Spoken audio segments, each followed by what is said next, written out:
হাই everyone আজি এই ভিডিঅ'ৰ জৰিয়তে মই দেখুৱাব বিচাৰিছোঁ আমাৰ যিটো পাৰ্মানেণ্ট ৰেচিডেন্স চাৰ্টিফিকেট যিটোক আমি PRC বুলি কওঁ স্থায়ী বাসিন্দাৰ প্ৰমাণ পত্ৰ ফৰ হায়াৰ এডুকেশ্যন ইয়াৰ যিটো অফলাইন ফৰ্ম আছে এই অফলাইন ফৰ্মটো কেনেকৈ ফিল আপ কৰিম এই ভিডিঅ'টো স্কিপ নকৰাকৈ চাব কাৰণ এই অফলাইন ফৰ্মটো ফিল আপ কৰিলে আপোনাৰ গোটেইখিনি ডাউট ক্লিয়াৰ হৈ যাব আৰু একজাক্টলি অনলাইনত যিটো ফিল আপ কৰিব লাগে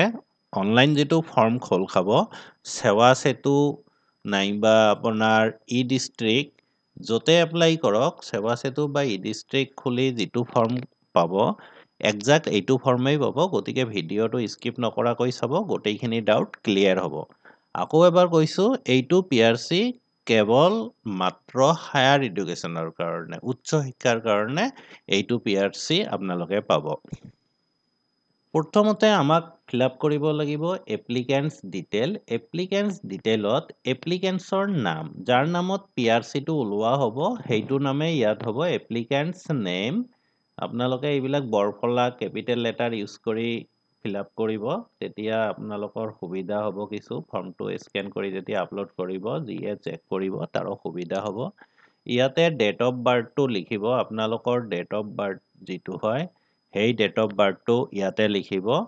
তাৰ পিছত আপোনালোকক দিব লাগিব মোবাইল নাম্বাৰ আপোনালোকে যিটো মোবাইল নাম্বাৰ ইউজ কৰে সেইটোৱে লিখিব কাৰণ আপোনালোকৰ কল আহিব পুলিচ ষ্টেচনৰ পৰা পুলিচ ষ্টেচনৰ পৰা কল আহিব ভেৰিফিকেশ্যনৰ কাৰণে গতিকে এক্টিভ মোবাইল নাম্বাৰ এটা ইয়াতে ইউজ কৰিব যদি পাছপোৰ্ট বনাইছে ইণ্ডিয়ান পাছপোৰ্ট যদি আপোনাৰ আছে তেনেহ'লে ইয়াতে পাছপোৰ্ট নাম্বাৰটো ইয়াতে লিখি দিব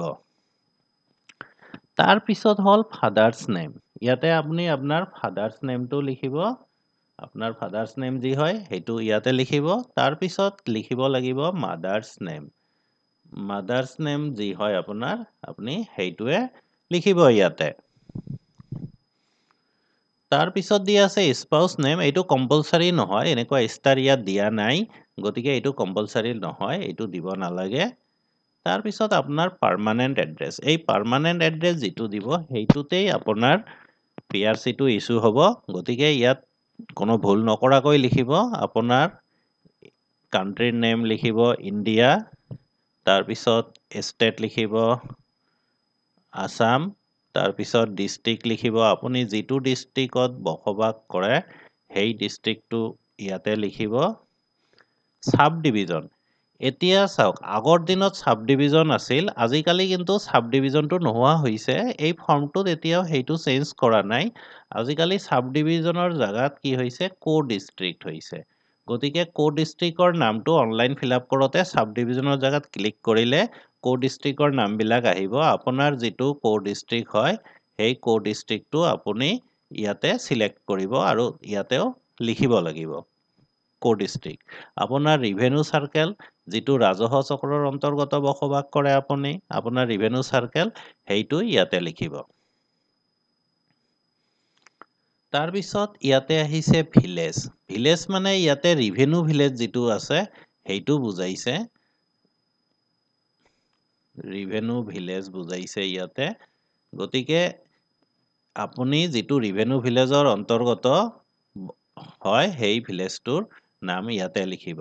তাৰপিছত পোষ্ট অফিচৰ নামটো ইয়াতে লিখিব ডাকঘৰ পোষ্ট অফিচ লিখিব তাৰপিছত আপুনি সেই ৰিভেনিউ চাৰ্কেলৰ কোনটো মৌজাৰ অধীনত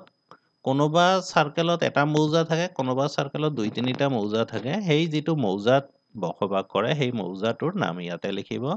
তাৰপিছত আপুনি আপোনাৰ থানাৰ নামটো লিখিব লাগিব এই থানাৰ নামটো ভুল নকৰিব ইয়াতে আপোনাৰ ভেৰিফিকেশ্যন যাব আপোনাক মাতিব ডকুমেণ্ট ভেৰিফিকেশ্যন কৰাৰ কাৰণে তাৰপিছত ইয়াতে আপুনি হাউচ নাম্বাৰ যি হয় আপোনাৰ হাউচ নাম্বাৰ লিখিব আৰু যদি হাউচ নাম্বাৰ নাথাকে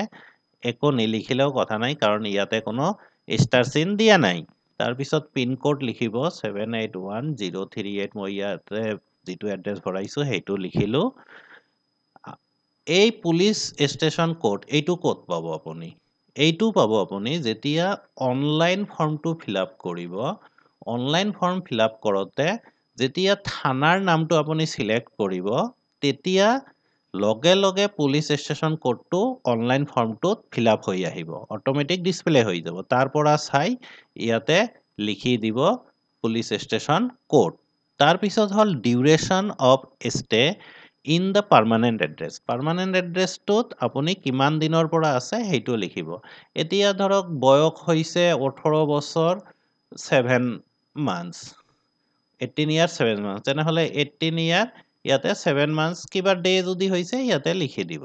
সেইখিনি লিখিব এইটো ডেট অফ বাৰ্থৰ ওপৰত ডিপেন্ড কৰিব সেই হিচাপে ইয়াতে ভৰাই দিব কিমান দিনৰ পৰা তাতে আছে পাৰ্মানেণ্ট এড্ৰেছ ফিল আপ কৰাৰ পিছত আমাৰ আহিব ৰেচিডেন্সিয়েল এড্ৰেছ এই ৰেচিডেন্সিয়েল এড্ৰেছক আমি নৰ্মেলি কি কওঁ প্ৰেজেন্ট এড্ৰেছ যিটো কওঁ সেই প্ৰেজেন্ট এড্ৰেছটো ইয়াত ভৰাব লাগিব যদি আপোনাৰ প্ৰেজেন্ট এড্ৰেছ আৰু পাৰ্মানেন্ট এড্ৰেছ সেম হয় তেনেহলে এইটো বক্সত ক্লিক কৰি দিব আৰু যদি সেম নহয় এইটো বক্সত ক্লিক কৰি দিব যদি সেম হয় এইটো বক্সত ক্লিক কৰি দিব এতিয়া আপুনি যদি ভাবে মই আকৌ ইয়াত ফিল আপ কৰিম ফিল আপ কৰিব পাৰে নাইবা সেম এজ এবভ বুলিও লিখি দিব পাৰে অলৰেডি আমি টিক দিছো একো নিলিখিলেও কোনো কথা নাই আৰু যদি আপুনি বিচাৰে আপুনি ইয়াতে পাৰ্মানেন্ট এড্ৰেছ যেনেকৈ ফিল আপ কৰিছিলে সেম ইয়াতে ফিল আপ কৰি ল'ব পাৰে এনেকৈ আপুনি দিব পাৰে আপুনি যদি ভাবে যে এইটো ব্ল্যাঙ্ক অলপ বেয়া দেখে আপুনি দিব পাৰে এইটো আপোনাৰ ওপৰত ডিপেন্ড কৰিব কিন্তু এইটো কম্পালসৰি নহয় দিবই লাগিব যেহেতু আমি অলৰেডি ইয়াতে সেম এজ এবভ বুলি মেনশন কৰিছো তাৰপিছত ইয়াতে ৰিভেনিউ সাৰ্কেলটো লিখিব ভিলেজ লিখিব পোষ্ট অফিচ লিখিব মৌজা লিখিব এইটো পাৰ্মানেন্ট এড্ৰেছত যেনেকৈ আছে তেনেকৈ লিখিব pin code police station code আৰু ডিউৰেশ্যন অফ ষ্টে এই প্ৰেজেন্ট এড্ৰেছত কিমান দিনৰ পৰা আছে সেইটো ইয়াতে লিখিব এইখিনি হল আমাৰ applicant details and residential details address হিচাপে তাৰ পিছত কিছু ইনফৰমেশন বিচাৰিব ৰিজন ফৰ পিআৰসি কিহৰ কাৰণে পিআৰসি লাগে এইটো প্ৰিন্ট হৈয়ে আহিছে চাওক হায়াৰ এডুকেশ্যন মানে এতিয়া হায়াৰ এডুকেশ্যন উচ্চ শিক্ষাৰ কাৰণেহে দিয়ে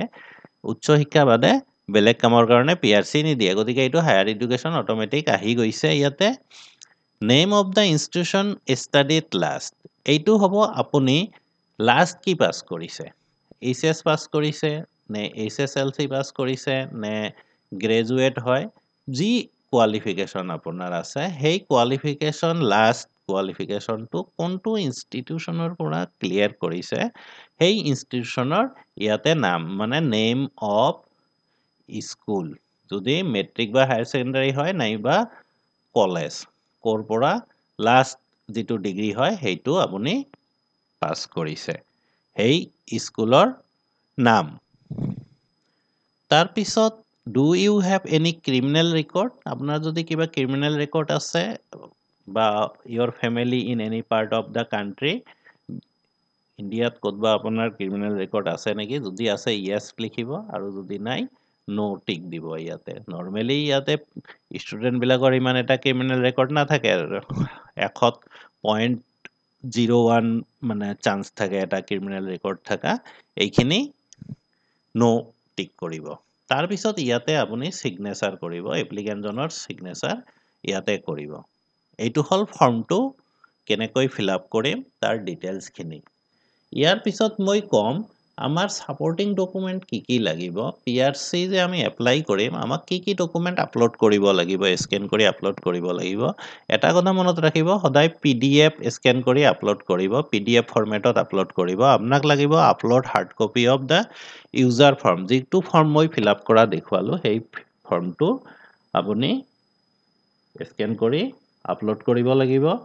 তাৰ পিছত দিব লাগিব পাসপোৰ্ট সাইজ ফটোগ্ৰাফ এটা আপলোড কৰিব লাগিব এই ফটোটো ধুনিয়া ফটো এটা দিব ভাল ফটো কোৱালিটি থকা ফটো দিব এই ফটোটোৱে আপোনালোকৰ সাৰ্টিফিকেটত আহি যাব তাৰ পিছত ৰেকৰ্ডছ অফ ইমুভেবল প্ৰপাৰ্টি স্থাবৰ সম্পত্তি ৰেকৰ্ড নতুবা নতুন মাটিৰ খাজনাৰ ৰচিদ আপ টু ডেট যিটো খাজনাৰ ৰচিদ আছে সেইটো দিলে হৈ গ'ল ইয়াত আৰু একো ঝামেলা নাথাকিব সাৰ্টিফাইড কপি অফ ভোটাৰ লিষ্টৰ সাৰ্টিফাইড কপি ইয়াতে আপলোড কৰিব 1997 অৰ 2001 এটা কথা মনত ৰাখিব সদায় 20 বছৰ আগৰ যিটো ভোটাৰ লিষ্ট যদি এপ্লিকেণ্টজনৰ নাম নাই পেৰেণ্টছৰ নাম আছে বা গ্ৰাণ্ডফাদাৰৰ নাম আছে যাৰ নাম আছে সেই লিংকেজ থকা ভোটাৰ লিষ্ট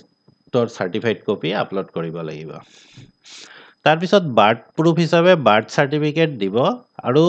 যদি বাৰ্থ চাৰ্টিফিকেট নাথাকে তেনেহ'লে মেট্ৰিকৰ এডমিটটো দিলেও বাৰ্থ প্ৰুফ হিচাপে একচেপ্ট কৰা দেখা যায় তাৰপিছত copy of SSLC certificate or admit যদি হায়াৰ ছেকেণ্ডাৰী যদি হাই স্কুল পাছ কৰিছে তেনেহ'লে আপুনি মেট্ৰিকৰ চাৰ্টিফিকেটটো থাকিব বা এডমিটটো দিলে হৈ যাব কিন্তু কেতিয়াবা দেখা যায় যে হায়াৰ ছেকেণ্ডাৰী পাছ কৰা নাই মেট্ৰিকো পাছ কৰা নাই সৰু ল'ৰা ছোৱালীবিলাকৰ কাৰণে উলিয়াব লাগে বিভিন্ন স্কুলত এডমিশ্যনৰ কাৰণে জৱাহৰ নৱোদয়ৰ সৈনিক স্কুল এনেকুৱা ধৰণৰ ক'ৰবাত এডমিশ্যন ল'বলৈ হ'লে আমাক PRCৰ দৰকাৰ হয় আৰু উলিয়াব লাগে তেতিয়া কি কৰিব যিহেতু SSLC চাৰ্টিফিকেটৰ এডমিট নাথাকে তেতিয়া যিটো ইনষ্টিটিউচনত পঢ়ি আছে চাই চৰকাৰী হওক বা প্ৰাইভেট হওক সেই স্কুলৰ প্ৰিন্সিপালৰ লেটাৰ হেডত সেই ষ্টুডেণ্টজন সেই স্কুলত পঢ়ি আছে বুলি এটা লিখাই প্ৰুফ আপলোড কৰিব লাগিব তেতিয়া এইটো একচেপ্ট কৰাও দেখা যায় তাৰপিছত 7 নম্বৰ documents related to parents and forefathers having continuously resided in Assam for a minimum period of 50 years or documents related to guardian having continuously resided in Assam for a minimum of 20 years minimum 20 plus ইয়াৰৰ যিকোনো document এটা দিলে হ'ল মাটিৰ কাগজ দিব পাৰে LICৰ কাগজ দিব পাৰে যিটো এড্ৰেছৰ পৰা এপ্লাই কৰিছে সেই এড্ৰেছত ইছ্যু হোৱা নাইবা 20 প্লাছ ইয়াৰ আগতেও কৈছোঁ 97 নাইবা 2001ৰ ভোটাৰ চাৰ্টিফাইড কপি যিটো আছে সেইটো দিলেও ইয়াতে একচেপ্ট কৰা দেখা যায় তাৰপিছত 8 নম্বৰ এইটো কম্পালসাৰী নহয় ষ্টাৰ মাৰ্ক দিয়া নাই কপি অফ ইণ্ডিয়ান পাছপৰ্ট যদি পাছপৰ্ট আছে ইণ্ডিয়ান পাছপৰ্ট আছে যদি সেইটো আপলোড কৰিব নাইবা 1951ৰ যিটো NRC আছে তাৰ চাৰ্টিফাইড কপি বা NRCটো জেৰক্স কৰি দিলেও হৈ যাব যিটো আমাৰ ড্ৰাফট NRC আছে ড্ৰাফট NRCটো দিলেও দেখা যায় এইটো একচেপ্ট কৰে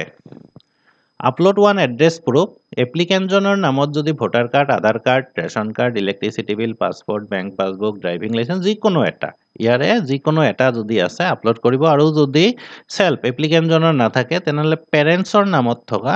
এড্ৰেছ প্ৰুফটো আপলোড কৰিব 10 নম্বৰটো আকৌ ৰিপিট কৰিছে 8 নম্বৰৰ লগত একেই হয় আৰু 11 নম্বৰ এইবিলাক কম্পালসাৰী নহয় নিদিলেও কোনো কথা নাই এমপ্লয়মেণ্ট চাৰ্টিফিকেট যদি আছে মানে কোনোবা চাকৰি কৰা যদি প্ৰেজেন্ট পোষ্টিংৰ কিবা প্ৰুফ দিব লগা হয় চাকৰি কৰা মানুহে যদি হায়াৰ এডুকেশ্যনৰ কাৰণে কিবা উলিয়াব লগা হয় তেতিয়া এইখিনি দৰকাৰ হয় গতিকে 1ৰ পৰা 7 লৈকে আৰু ইয়াতে 9 এইখিনি আমাৰ জৰুৰী হয় কম্পালসাৰী হয় এইখিনি দিবই লাগিব এইখিনি ডকুমেণ্ট দি আমি এপ্লাই কৰিলে আমাৰ কেইদিনমান পিছত এপ্লিকেশ্যনটো থানালৈ ফৰৱাৰ্ড হ'ব সেই থানাত আমাক মাতিব ভেৰিফিকেশ্যনৰ কাৰণে ডকুমেণ্টখিনি আমি থানাত ছাবমিট কৰি ভেৰিফাই কৰি দিয়াৰ পিছত আকৌ চাৰ্কেল অফিচ বা কো ডিষ্ট্ৰিক্টলৈ ফৰৱাৰ্ড হ'ব তাৰপিছত এইটো ভেৰিফাই হৈ